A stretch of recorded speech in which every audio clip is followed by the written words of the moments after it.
नमस्कार। आज हम श्री अरबिंदो की एक छोटी लेकिन बहुत ही महत्वपूर्ण पुस्तिका द मदर के 5वें अध्याय पर बात करेंगे। और दिलचस्प बात यह है कि ये असल में अगस्त 1927 में पूनम चंद शाह को लिखा गया एक पत्र था। बाद में इसे किताब के 5वें अध्याय के तौर पर शामिल किया गया। हाँ बिल्कुल। और ये पत्र मतलब समर्पण और निस्वार्थता का जो मार्ग है ना, उसे बहुत खूबसूरती से दिखाता है। कैसे साधक धीरे धीरे परमात्मा के साथ एक होता जाता है और अंत में परम इच्छा के साथ उसका पूरा सामंजस्य बन जाता है। हम इसमें श्री अरबिंदो के मूल पाठ को तो देखेंगे ही, साथ में श्री माँ ने जो इस पर टिप्पणियां दी थी 1951 और 54 में और कुछ सवालों के जवाब दिए थे, उनको भी समझने की कोशिश करेंगे। तो चलिए फिर शुरू करते हैं। कोशिश रहेगी कि इस गहरे पत्र का जो सार है उसे पकड़ पाएं। श्री अरबिंदो वो शुरू में ही कहते हैं कि दिव्य कार्य करने के लिए सबसे पहला लक्ष्य होना चाहिए सभी इच्छाओं और स्वार्थ से भरे अहंकार से पूरी तरह मुक्त होना। Your first aim must be to be totally free from all desire and self-regarding ego. बिल्कुल। मतलब जीवन पूरी तरह से परमात्मा को ही समर्पित हो। जो भी कर्म करें उसका मकसद सिर्फ दिव्य शक्ति की सेवा करना हो, उसे महसूस करना, उसे पूरा करना, उसके काम में एक साधन बनना हो। फल की कोई चाह नहीं, किसी इनाम की उम्मीद नहीं, सिर्फ माँ की प्रसन्नता, उनका काम पूरा हो, बस यही। श्री माँ ने इसे सेल्फ लव से मुक्त होना भी कहा था। मतलब वो अभिमान जो चोट लगने पर उभरता है। जब उनसे पूछा गया था 1954 में what does self love mean, तो उन्होंने यही समझाया था। लेकिन ये रोजमर्रा की जिंदगी में कैसे दिखता है? जैसे 1951 में एक सवाल था कि sometimes we go to the bazaar to buy our things, is that good? क्या ये इच्छा है? हाँ, ये बहुत व्यवहारिक सवाल है। श्री माँ ने समझाया कि ये आपकी भावना पर निर्भर करता है। अगर वो सच में जरूरत है, कोई इच्छा नहीं, और आप उसके नतीजे से मतलब अनासक्त हैं, तो ठीक है। सच्ची जरूरतें तो अक्सर अपने आप ही पूरी हो जाती हैं, है ना? मुश्किल तब होती है जब हम अपनी इच्छाओं को जरूरत समझ लेते हैं। यहीं पर वो डिसर्नमेंट मतलब विवेक काम आता है। ये समझना कि क्या ये सच में जरूरी है या बस मन की चाह है। हाँ, ये विवेक बहुत जरूरी है। और जैसे जैसे ये बढ़ता है, श्री अरबिंदो कहते हैं कि वो कर्तापन का भाव कि मैं कर रहा हूं, वो कम होता जाता है। और ये एहसास बढ़ता है कि हम सिर्फ एक साधन है।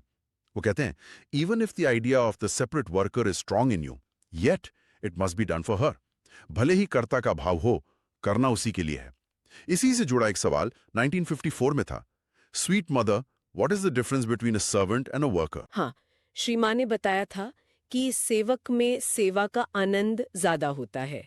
वो बस काम नहीं निपटाता, उसमें एक भक्ति का भाव होता है। और श्री अरबिंदो के अनुसार भक्ति से माँ के साथ जुड़ाव इतना गहरा हो जाता है कि मार्गदर्शन मिलने लगता है। फिर धीरे धीरे ये एहसास होता है कि अरे ये सब तो दिव्य शक्ति ही कर रही है, वही प्रेरित कर रही है, वही काम पूरा कर रही है। तब मन, प्राण, शरीर सब उसके सचेत और आनंदमय साधन बन जाते हैं। इसी को श्री माँ ने डायनामिक आइडेंटिफिकेशन कहा था। जब उनसे पूछा गया, sweet mother what is a dynamic identification, तो उन्होंने समझाया ये एक ऊर्जा, इच्छा शक्ति, उत्साह से भरी पहचान है, निष्क्रिय नहीं। अच्छा, तो डायनामिक आइडेंटिफिकेशन। तो फिर क्या खेल या पढ़ाई जैसी चीजें भी परमात्मा के लिए की जा सकती हैं? जैसे 1954 में ही किसी ने पूछा, mother, here it is said, even if the idea of the separate worker is strong in you and you feel that it is you who do the act, yet it must be done for her. For example, our study of sports, we must think that it is for the divine. हाँ हाँ, श्री माँ ने बिल्कुल साफ कहा। हाँ, खेलकूद जैसी गतिविधियां भी दिव्य कार्य हो सकती हैं अगर इरादा ये हो कि हम अपने शरीर को, अपनी क्षमताओं को, दिव्य शक्तियों को ग्रहण करने और अभिव्यक्त करने के लिए एक बेहतर साधन बना रहे हैं।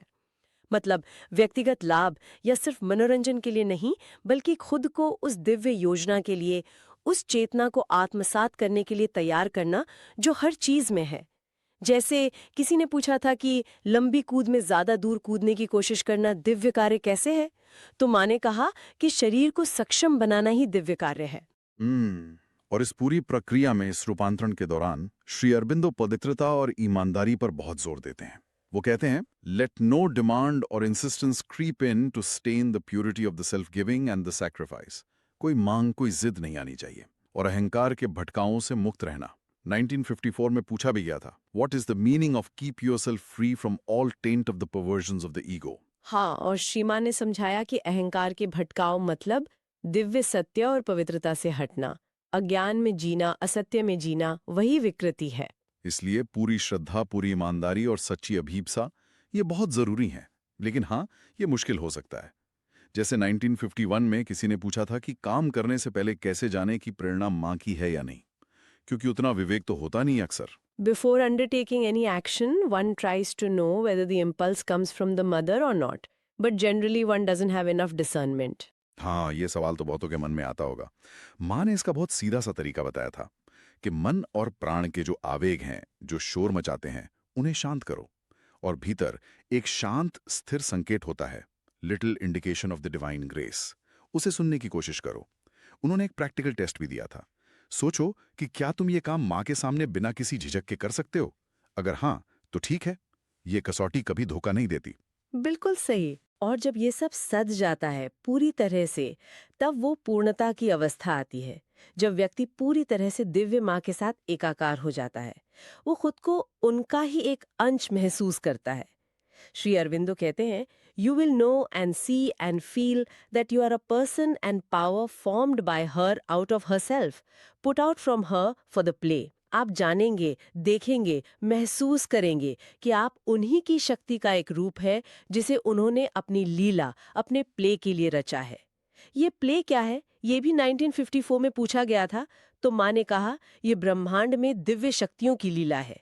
तो ये अध्याय हमें एक तरह से पूरी यात्रा दिखाता है, निस्वार्थ कर्म से शुरू करके फिर एक सचेत साधन बनना, और अंत में दिव्य माँ के साथ पूर्ण एकात्मता, और इसका नतीजा होता है बिल्कुल सिद्ध, सहज दिव्य कर्म। हाँ, और एक आखिरी बात जो बहुत महत्वपूर्ण है और श्रीमा ने बार बार जोर दिया है कि योगी को, साधक को किसी भी सहारे के लिए, किसी भी जरूरत या संतुष्टि के लिए सिर्फ और सिर्फ परमात्मा पर ही निर्भर रहना चाहिए। कोई भी दूसरा सहारा, कोई भी इंसान, कोई भी परिस्थिति जिस पर टिकने की कोशिश करेंगे, वो अंत में टूट ही जाएगा। ये जो पूर्ण निर्भरता है ना, यही उस रूपांतरण की कुंजी है जिसकी बात श्री अरबिंदो कर रहे हैं। धन्यवाद। जय श्री अरबिंदो, जय श्री माँ। धन्यवाद। जय श्री अरबिंदो, जय श्री माँ।